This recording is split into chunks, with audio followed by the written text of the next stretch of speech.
Howdy, it's Jim Murado, and this is, I believe, the third and final part of a little video I made while we were traveling around in the Hodgenville area and visiting Abraham Lincoln sites.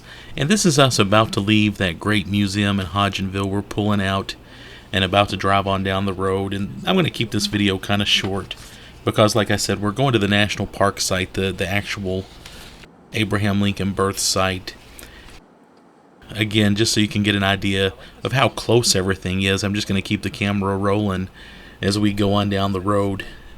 And again, this is that great square area in Hodgenville that's so perfect. Over to my left, we're probably going to miss it, are the two really cool statues of Abraham Lincoln. And there's the sweet shop right in front of us. They give out free samples, and they make all their stuff except for their ice cream. It's made locally. I really like what they're doing there. Check that out when you stop by. A couple of brochures I wanted to mention, though, as we get to that Lincoln birth site. There's a really nice one that they give out at the national park. It has a lot of good information just about the park itself and what it means. And I'm going to read a little bit from that park. I'm going to read a little bit straight from that national park brochure just to give you an idea, and I'm going to read it as we're driving because there's just a lot of information. In this brochure, it's the first Lincoln Memorial handed out by the National Park Service. The first memorial building built to honor Abraham Lincoln was dedicated in 1911 at the place of his birth here in Hodgenville, Kentucky. The cornerstone of the memorial was laid 2 years earlier on the 100th anniversary of Mr. Lincoln's birth, February 12, 1909. Owners of the property, the Lincoln Farm Association, received donations of 25 cents to $25 from common Americans who wished to honor the most common of men, Abraham Lincoln. Inside the memorial building is housed the symbolic cabin located near the site where our 16th president was born. And then it talks about the Lincoln Farm Association. The centennial of Abraham Lincoln's birth in 1909 prompted people throughout Kentucky and the country to begin planning local and national celebrations. The United States Postal Service planned a release of 100 million 2-cent stamps with Lincoln's picture on them. The United States Mint was designing a new penny that was to be the first U.S. coin to have a presidential likeness on it, and a newly formed non-profit group, the Lincoln Farm Association, decided to create a memorial to Sinking Spring Farm near Hodgenville, Kentucky, where Lincoln was born. Writers Samuel Clemens, Mark Twain, and Ida Mae Tarble, Samuel Gompers, founder of the American Federation of Labor, presidential candidates William H. Taft and William J. Bryan, as well as local Kentucky notable Colonel Henry Watterson of Louisville, were members of the Lincoln Farm Association. The group purchased 110 acres of the original farm where the 16th president was born, and the logs, identified by some local residents as coming from the original Lincoln birth cabin. The association desired to construct a national memorial to Abraham Lincoln at a time when public interest was growing in preserving and protecting important aspects of cultural and environmental heritage. Through a fundraising effort, the Lincoln Farm Association received donations totaling more than $350,000. Prominent architect John Russell Pope, future architect of Jefferson Memorial in Washington, D.C., was hired to design a memorial building to enshrine the Lincoln birth cabin. Samuel Clemens expressed the feelings of the group in a 1907 editorial for the New York Times. His birthplace was worth saving. The memorial building. The construction of the pink granite and marble building catapulted small Hodgenville, Kentucky into the national limelight. The Lincoln Farm Association took donations large and small. A funding issue delayed construction of the building, and only the foundation and cornerstone were ready for the centennial celebration of Lincoln's birth, February 12, 1909.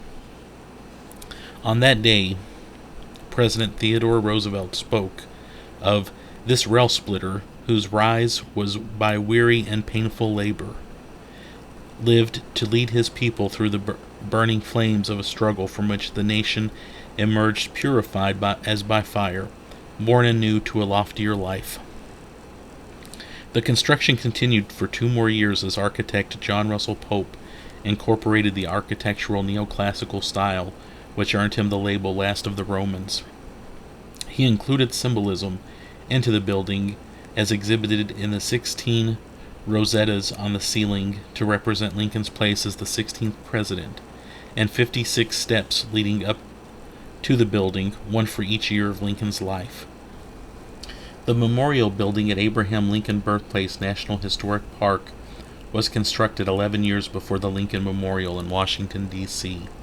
Once the building was finished, the symbolic birth cabin was reconstructed inside the memorial building. The building was dedicated by President William H. Taft on November 9, 1911, before an audience of 3,000 people.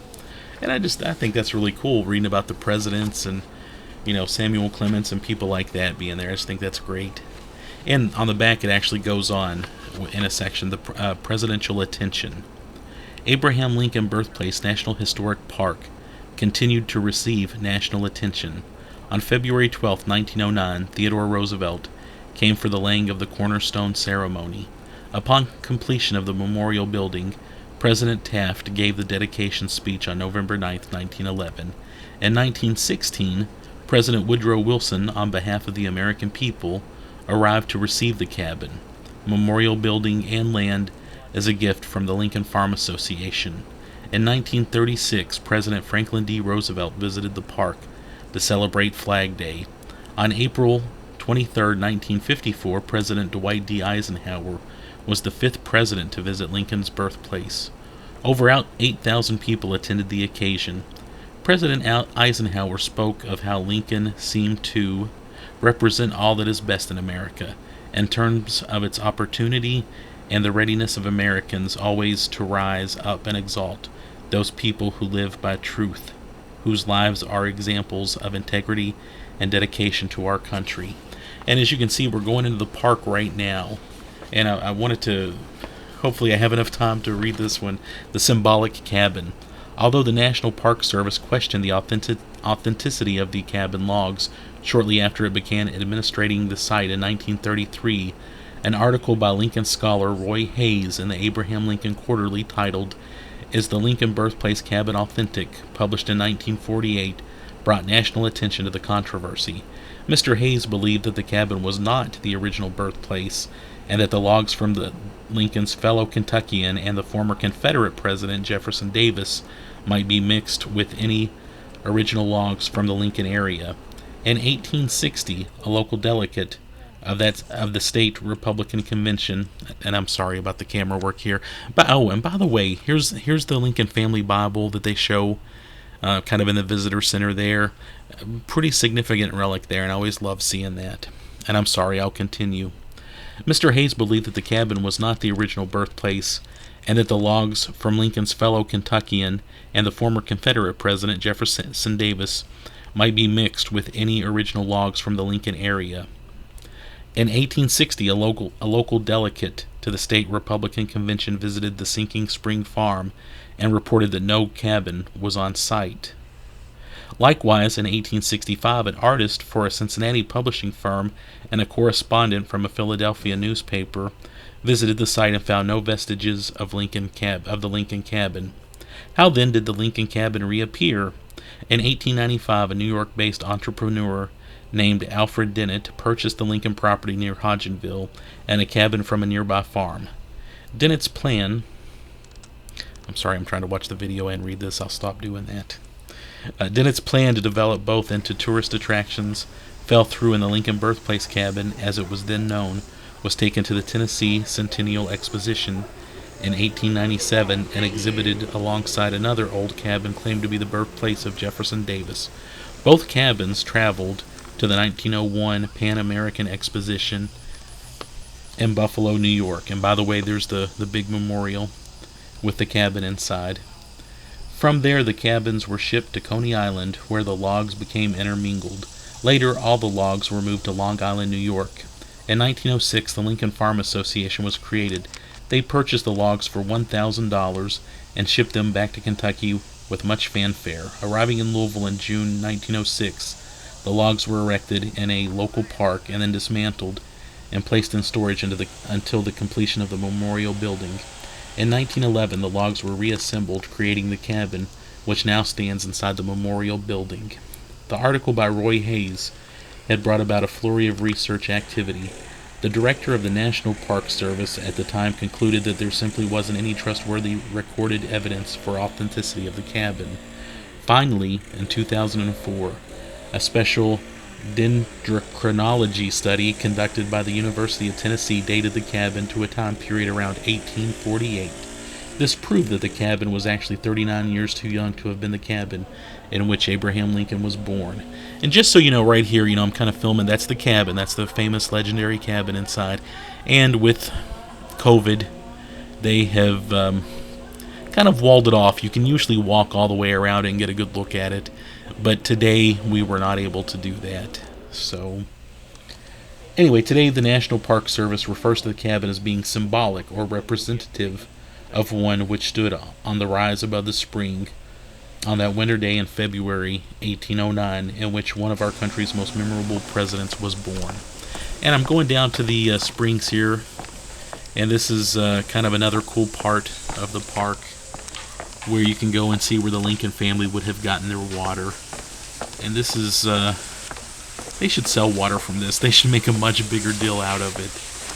This is pretty cool, thinking that Abe and his family would have come to this spring to get water, and I think that's just something special. And actually, I've kind of given you just a rough idea of what's here. I'm going to stop talking right now and let you listen to the spring. And then there's just a little more to listen to at the end of this. There's a small model that tells a little bit about the property. Thanks.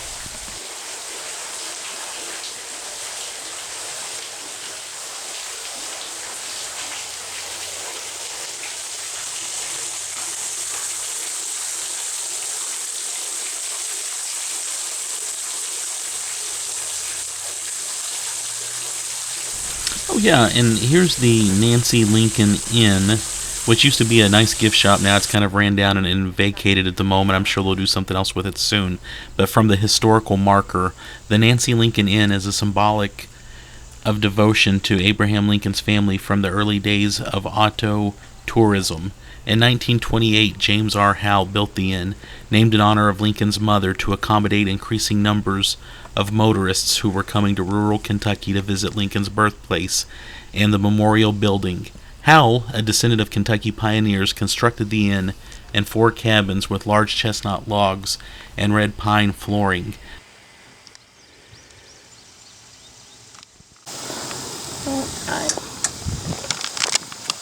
Set before you is a tactile model created in a dark brown resin of the memorial to Abraham Lincoln and his birthplace.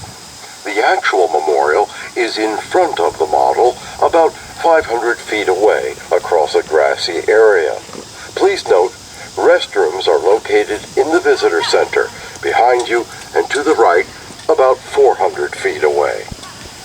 The model is rectangular, and you are standing at one of its short ends. It sits on an aluminum structure which rests on a white concrete slab. The model is set on legs 27 inches high above the slab, and its dimensions are 5.5 feet by 3 feet. Closest to you is a flat section with gold text. Following the printed text, it is written in Braille.